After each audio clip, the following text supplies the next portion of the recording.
Welcome to your Cyber Tips Explainer, where we make everyday people understand the cyber world around us.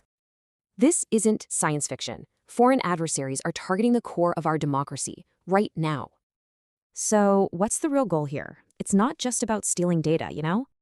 It's called electoral interference. And yeah, it's a state-sponsored cyber attack, plain and simple. Check out these goals.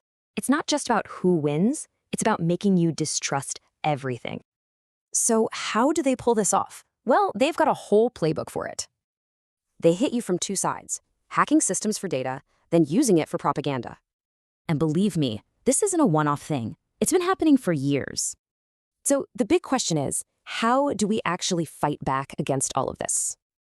It's a global response, really, setting rules, working together, and actually imposing some consequences.